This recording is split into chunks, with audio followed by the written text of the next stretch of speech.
Ձեզ սիրելի հայրենակիցներ, ուրեմն ես այսօր ձեզ կպատմեմ մի ամերիկյան պատմության մասին, որը շատ հազվադեպ է տեղի ունենում Ամերիկայում։ Ուրեմն Միսսուրի նահանգ տեղի դպրոցներից մեկում կրկին դպրոցական առավոտ էր։ Երեխաները դասամիջոց էին անում, այնտեղ խինտ ու ծիծաղ էր։ Դասերի ավարտին Շոն Հորիբեք անունով տղա, որի տունը շատ մոտ էր իր դպրոցին, գնում էր ոտքով տուն, ավելի ճիշտ իր հեծանիվով։ Իր դպրոցից մինչև իր տունը ընկած ճանապարհը, եթե հաշվենք նրա հեծանիվով, ապա 10 րոպեի ընդամենը ճանապարհ էր։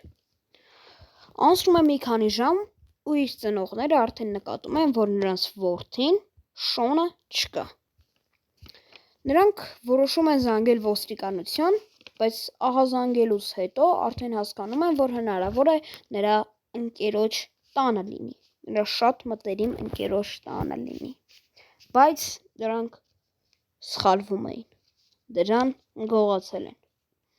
Նրան գողացել է Դեյվիլ Մայքլ անունով մի տղամարդ։ Նա մոտեցել է տղային, ասել է իբրև նրան հարազատ մարդ է և կարող է տուն տանել։ Տղան նստել է, բայց հետագայում արդեն երբ որ մի քանի րոպե արդեն անցել են, նա նկատել է, որ իր, այսպես ասած, բարեկամը շեղվում է իր իրական ճանապարհից, այսինքն տան ճանապարհով չի գնում։ Խուճապի չի մատնվում, որովհետև մտածում է, թե հնարավոր է ուրիշ ճանապարհ կա և նա ուզում է, քանի որ մեքենայով է, ուզում է ուրիշ ճանապարհով գնալ։ Բայց սակայն նա սկզբում ամեն ինչ ճիշտ էր հասկացել։ Նա շեղվում է ճանապարհից և այդպես էլ հետ չի գալու։ Ուրեմն նա տղային, այնքան Շոնին, տանում է Քրքվուդ քաղաք, որտեղ տանում է մի փոքրիկ տնակի մեջ, որը գտնվում էր շատ հեռու այդ իմ նշած քաղաքից, քաղաքի ծայրում, որտեղ անտառ է, այդպես տեղ է տանում։ Ուրեմն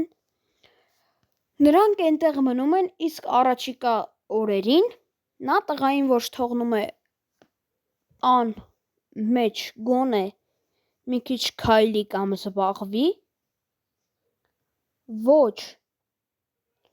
իրավունք ուներ դուրս գալ տնից գոնե, ասենք, պատշգամբի մոտ կանգնել,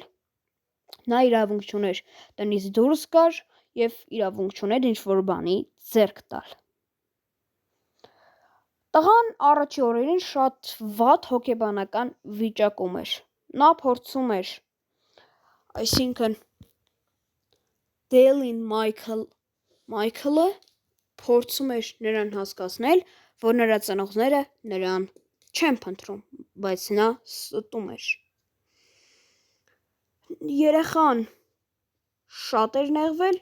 և ամեն րոպե և ամեն ժամ լացում էր, ասելով, որ ինձ բաց թող, բայց իհարկե նա նրան բաց չի թողնում։ Ուրեմն այս դեպքը ես ձեզ երբ որ պատմում եմ, տեղի ունեցել 2002 թվականին։ Ուրեմն առաջիկա օրերին Դեյլին Մայքլը այսպես վարվեց Շոնի հետ։ Սակայն անցան տարիներ, բայց ոստիկանությունը դեռ փնտրում էր տղային, բայց նրա ծնողներն էլ ոստիկանությունն էլ շատ պարզ հասկանում էին, որ նա հնարավոր է էլ կյանքում չգտնվի, սակայն պարզվեց դրա հակառակը։ 2007 թվականին Դեյլին Մայքլը գողացավ նրա հաջորդ զոհին, 13 տարեկան Բեն անունով մի տղայի։ Ոստիկանությունը արդեն հասկացավ, որ քաղաքում տեղի քաղաքի ոստիկանությունը արդեն հասկացավ, որ այստեղ մի բան այն չի եւ հնարավոր է այս դեպքը մեզ տանի այնտեղ, որտեղ համ գտնվում են Բենը, համ Շոնը։ Ուրեմն ոստիկանությունը գտավ շատ լուրջ հետքեր եւ եկավ կանգնեց Դելին Մայքլի տան առջև։ Նրանք տեսան այդտեղ փոքրիկ դղյակ, այսպես ասած, մտան ներս, շատ օպերատիվ պլան էին մշակել եւ այդ պլանի շնորհիվ ոստիկանություն ամբողջ բաժանմունքը ներխուժեց Դելին Մայքլի տան մեջ եւ հայտնաբերեց ամենազարմանալի եւ ամենաանհավանական բանը։ Այնտեղ գտնվում էր համ Շոն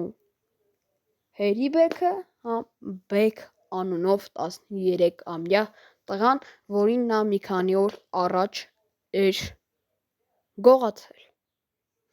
Դեպքը հայտնաբերվեց, երբ արդեն ոստիկանությունը հայտնեց